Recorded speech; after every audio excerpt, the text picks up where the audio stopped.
बिहार चुनाव जैसे जैसे नजदीक आते जा रहे हैं, वैसे वैसे सियासत में गालियों और नफरती भाषणों का जबरदस्त उबाल देखा जा रहा है।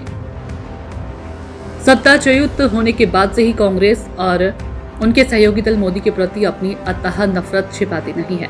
कांग्रेस के नेता राहुल गांधी द्वारा प्रधानमंत्री नरेंद्र मोदी को तू तड़ाक से संबोधन के बाद दरभंगा में वोटर अधिकार यात्रा के दौरान मंच से मोदी को अपशब्द कहे गए। यहाँ तक कि उनकी स्वर्गीय माताजी के लिए बेहद अभद्र भाषा का प्रयोग किया गया। आजादी के बाद नरेंद्र मोदी पहले प्रधानमंत्री हैं जिन्हें नाना प्रकार की सर्वाधिक गालियों से विभूषित कर वर्ल्ड रिकॉर्ड स्थापित किया गया। पूर्व कांग्रेस अध्यक्ष सोनिया गांधी की मौत का सौदागर और जहर की खेती के अलावा सांसद राहुल गांधी की चौकीदार चोर है और खून की दलाली, वोट चोर, सरीखी गालियों समेत कांग्रेस के मंत्री नेताओं ने प्रधानमंत्री के लिए चाय वाला, नीच आदमी, बिच्छू, सांप, गंदी नाली का कीड़ा, हत्यारा, यमराज, अनपढ़ गंवार, हिटलर और भस्मासुर आदि अपशब्दों का बार बार इस्तेमाल किया है।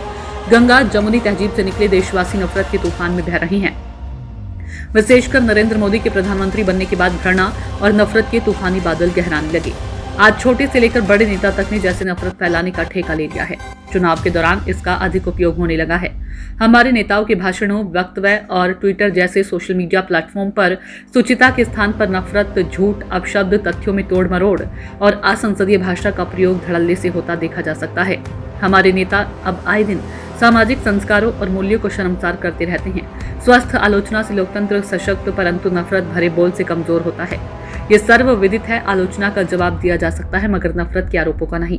चुनाव आते ही हमारे नेताओं की बातें खिल जाती है। मंच और भीड़ को देखते ही सियासत की तकदीर खिलने लगती है।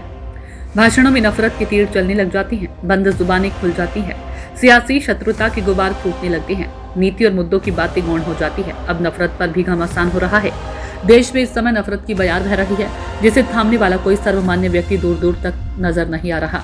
देश में साधारण से लेकर असाधारण घटना के घटित होते ही बयानवीरों के तरकश से नफरत और घृणा के तीरों की बाढ़ सी लग जाती है। भारत में लोकतंत्र को स्थापित हुए 77 वर्षों से अधिक हो चुका है, मगर हमारी सियासत अभी भी परिपक्व नहीं हुई। हमारे नेता लोकतंत्र को शर्मसार करने वाले बिगड़े बोल के लिए कुख्यात हो रही हैं। जहरीले बोल कोई एक पार्टी का नेता नहीं बोल रहा। गालियों की इस गंगा में सभी पार्टियों के नेता डुबकी लगा रहे हैं। नफरत की आग को हवा देने में हमारे टीवी चैनल भी किसी से पीछे नहीं। चैनलों पर हो रही बहस देश को आईना दिखाने में काफी है। राजनीतिक दलों के नुमाइंदों की स्तरहीन बहस सुनकर कई बार सिर शर्म से झुक जाती हैं।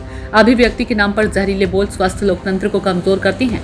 नेताओं को चाहिए कि वे इससे बचें और अपनी नीति और कार्यों से जनता का मन जीतें।